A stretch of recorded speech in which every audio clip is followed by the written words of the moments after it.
sorun peynirde de.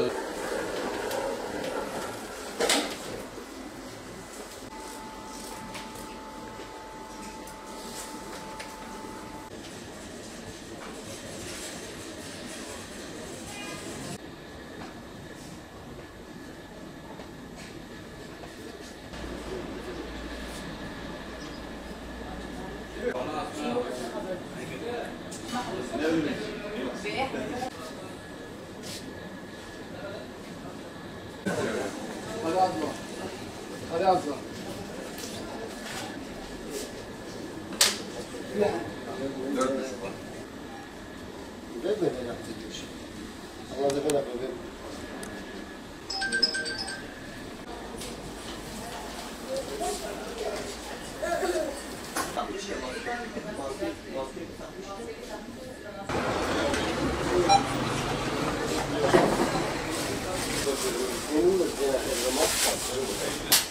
أما بيجي بيحط يوم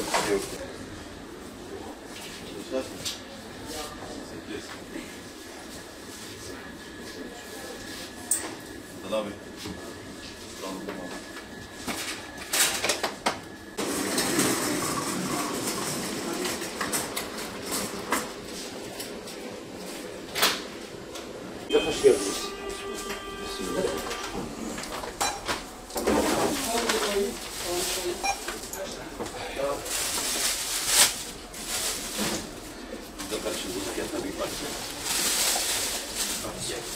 Ya şu an ne yaptım? Şeker aldım, yağ aldım, makarna aldım ama fiyatlara bakın, fiyatlar çok pahalı.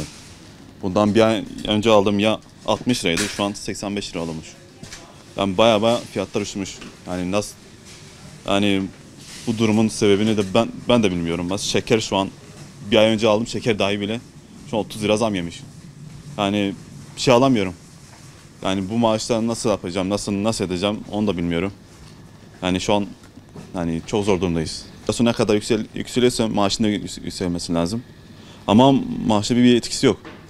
Ama ürünlere geldiği zaman ürünler yükseliyor. Kat mesela bir ay içinde %30 zam yemişse bizim de yani yemesi iyi, maaşın yükselmesi gerekiyor. Ama bu durum nasıl olacak biz de bilmiyoruz. Yak alacağız. Öyle yani alışverişimizi yapıyoruz. Ama her şey pahalanmış bayağı. Yani gidiyor. İnsan alamıyor herkes. Yani bazı insanlar var alıyor, bazıları sıkışıyor yani. Öyle o duruma girmişiz. Şu an görüyorsunuz 88 öyle. Bize göre indirmesi gerekiyor yani biraz. Çok insan var bayağı alamıyor yani sıkışıyorlar. Yani maaşlar yetmiyor. Asgari ücret bile yetmiyor. Yani 7 tane çocuk var şimdi bizde. Zor geçiniyoruz. Asgari ücret onun en azından 5 milyar olması gerekiyor. Hani insanlar ancak geçiniyor yoksa zordur. Şu anda şeker 120 milyondan 200 milyona çıktı. Bir tane kayak 200 milyondan 400 milyona çıktı. Şu anda bir işçi asgari ücretle çalışıyor. Eskiden mesela normalde yıldan yıla bir zam atıyordu. Bugün her gün zamdır. Her gün zam. Bir tane kayak 500 milyonsa, 1 gram altın 600 milyonsa, bir torba şeker 200 milyonsa, kilo 3 milyarsa ben yani 7 milyar da bana az geliyor. Şu anda millet perişan. Yani Cumhurbaşkanı'na sesleniyorum. Milletvekiline sesleniyorum ki bu zamları durdursun, bu fiyatları düzelsin. Son 2 aydır özellikle diyebiliriz yağ ve şeker fiyatları bayağı pahalandı. Yani bu kasada da kendi çok gösteriyor. Kasiyer arkadaşlarımız bu konuda çok sıkıntı çekiyorlar. Yani öyle diyebiliriz ki 2-3 günde bir yağ ve şekere 3 lira, 5 lira, 10 lira geliyor. Tabii bu haliyle çok müşteri yansıyor bu sıkıntılar. Bunun nedeni nedir? Yani araştırılması gerekiyor. Acaba ham maddenin eksikliğinden midir? Yani çiftçinin desteklenmemesinden midir? Yoksa ihracat mı yapılıyor? Yani yetkililer bu konuya bir el atmalı.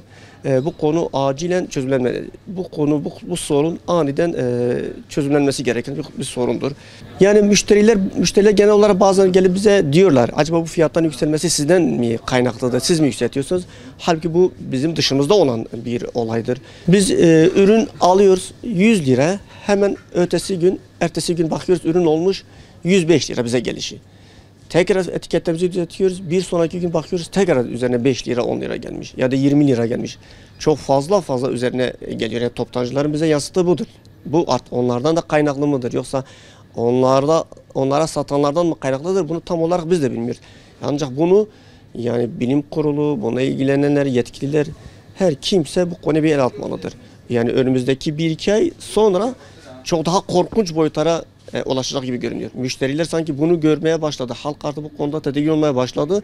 Neredeyse artık müşteriler, halk stoklanmaya geçecek. Yani artık bir yağ kendisine lazım iken 3-5 tane yağ almaya çalışacak. Ve neredeyse artık toptancılar da ellerindeki malı satmak yerine ileride zam gelecek niyetiyle stoklamaya gidecek.